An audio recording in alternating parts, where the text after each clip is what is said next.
Kwa miaka 10 iliyopita, Waafrika milioni 43 wamelazimika kuondoka makwao kutokana na dhoruba, ukame na kuongezeka kwa maji. Dunia imekuwa ikishuhudia mabadiliko. Hii imekuwa ni tatizo kubwa ambalo halijapata mwarobaini wake.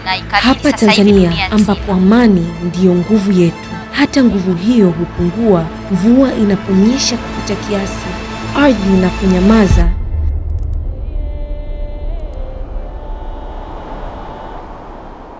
na sauti kutokusikika.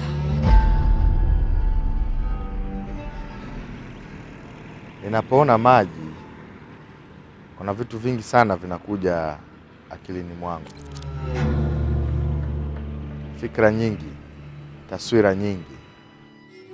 Na nikumbusha wakati mvua kubwa ziliponyesha. Ilikuwa kwenye saa 3 za asubuhi. Tunaona maji yanakuja kwa kasi mno. Kasi ya hatari. Sasa kwa kuwa mto Ruvuma mtu wa kujaa kwa kila muda na wakati, hifadhi ile sasa watu walilima mpaka kwenye bonde lenyewe la mto Ruvuma.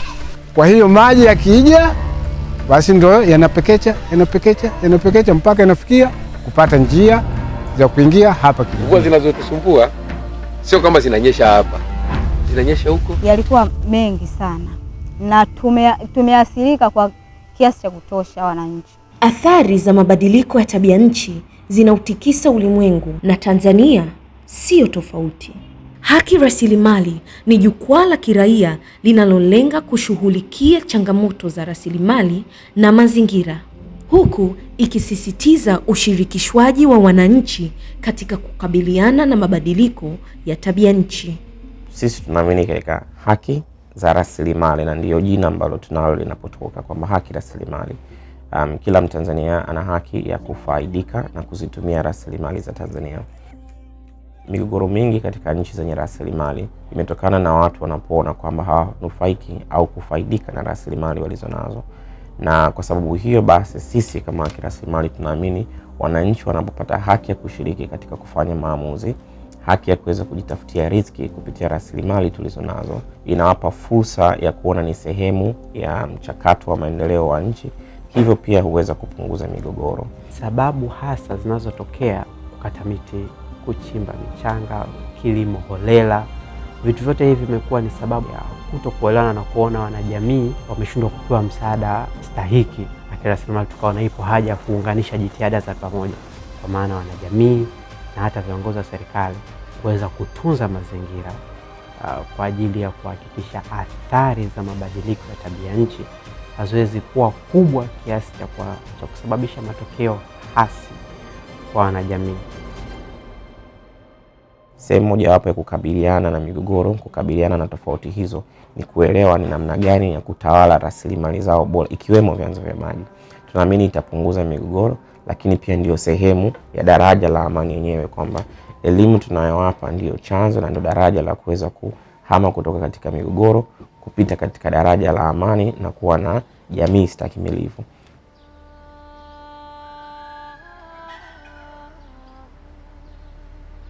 Zamani kipindi ambapo niko mdogo nilikuwa naona wazazi wangu wanakata miti. Kwa upande wangu nilikuwa naona ni kitu cha kawaida sana. Lakini kadri siku ambazo zilikuwa zinakuwa, nikaona kwamba hii kitu ambacho tunakifanya tunatakiwa kwanza kupata elimu ambayo inahusiana na mabadiliko ya tabia ya nchi. Nafikiri itakuwa ni kitu ambacho ni kizuri na tutaepukana na athari mbalimbali ambazo kwa mbele yetu zinaweza zikatokea katika maeneo yetu.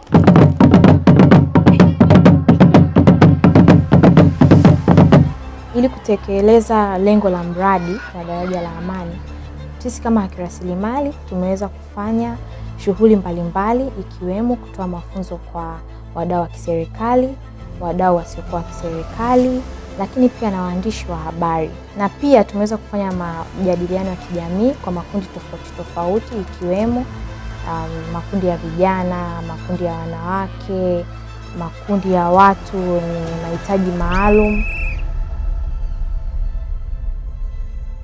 Tuliweza kukuza uelewa wa wanajamii wa Mtwara juu ya namna ambavyo wanaweza wakakabiliana na changamoto au maafa yanayotokana na mabadiliko ya tabia nchi.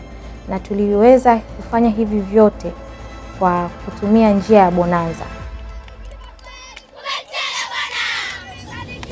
Bonanza haya yalihusisha michezo mbalimbali ambayo ilileta pamoja wadau tofauti tofauti.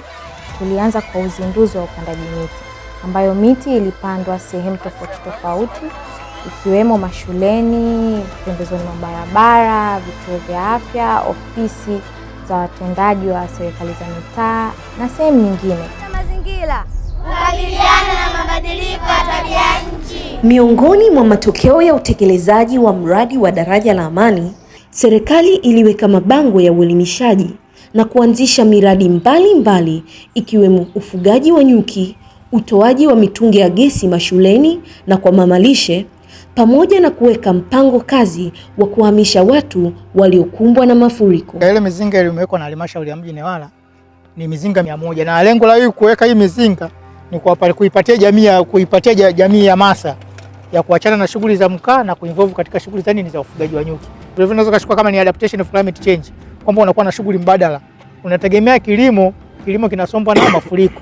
Lakini ukiwa na mizinga yako ya nyuki, mizinga 20, mimi utapata fedha kutegemea nini? Kutegemea uvunaji wa asali. Niona jambo la muhimu sana ni kuwasiliana na watu wa TFS. Kawaomba sasa watuletee vibao, waweke vibao ili basi watu waone kwamba kibao hiki kinakataza moja kwa moja shughuli za kibinadamu. Kwa hiyo baada ya kuwa tumeweka vile vibao, asilimia kubwa hakuna shughuli tena ambazo zingine ziliendelea. Kama ziliendelea, basi ziliendelea kwa uchache sana, kwa kuogopa asilimia kubwa. Kabla ya vibao, watu walikuwa wanachoma mkaa kiholela sana.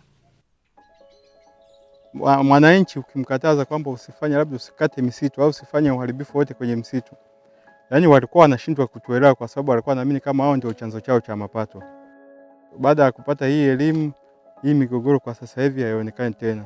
Sasa hivi kutokana na hizi elimu tunazozipata, hii inasaidia kuwafanya wananchi waelewe umuhimu wa upandaji miti na uhifadhi wa misitu, kiasi kwamba wanajiona wao pia ni sehemu ya ushiriki wa uhifadhi wa hii miti. Kwa hiyo kutokana na hilo sasa tukaamua kama halmashauri wakaungana na sisi, tukaamua kuwapa baadhi ya kina mama mitungi ya gesi, wale mama ambao walikuwa wanatafuta kuni na nini. Kwa hiyo sasa hivi hawatumii tena kuni, wanatumia mitungi ya gesi. Kwa hiyo ni mojawapo ya jambo ambalo liliweza kutusaidia. Tulijifunza mambo mengi sana. Tulijifunza swala la ustahimilivu na njia za kukabiliana na mabadiliko ya tabia nchi, swala la utatuzi wa migogoro na nini chanzo cha migogoro. Hivi sasa tumefarijika na tumefurahi baada ya kuona yale mafunzo yameleta matunda. Kwa nini? Kwa sababu jamii ambazo tulizijengea uwezo zimehamasika na wametuunga mkono katika mapambano dhidi ya mabadiliko ya tabia nchi. Sisi katika eneo letu kwanza tuliandaa vipeperushi. Ujumbe mkubwa ambao ulikuwa unaeleza pale ni kutunza mazingira, lakini kutunza rasilimali tulizokuwa nazo katika maeneo yetu. Sheria ndogo ndogo tunazo, lakini namna ya kuzitumia tulikuwa hatuna uwezo nao.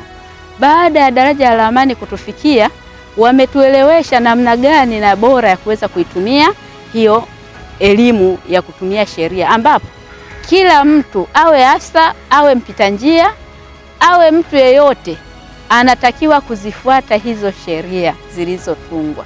Na mtu yeyote ambaye hatatunza mazingira kwa kufuata sheria atawajibishwa.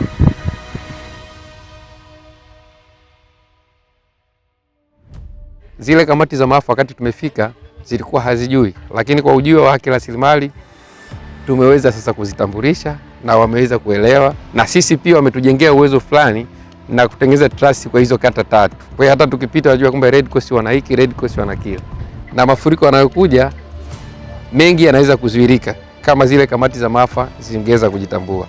Na niwaahidi watu wa haki rasilimali, nimepata barozi, basi tutaendelea na ubarozi huo ili mwisho wa siku tuyatengeneze mazingira yetu yakae katika hali ya usawa na amani kabisa, ili mwisho wa siku tusionekane kuna migogoro mingine ambayo inaweza katokea kwa sababu kuna vijana wameenda kukata miti kwa ajili ya kuchoma mikaa, kuna vijana wanaenda kuchimba mawe kwa ajili ya kupata kokoto. Yote ni riziki, lakini tumepewa njia, tumepewa mbinu za kuweza kurekebisha na kuweka sawa.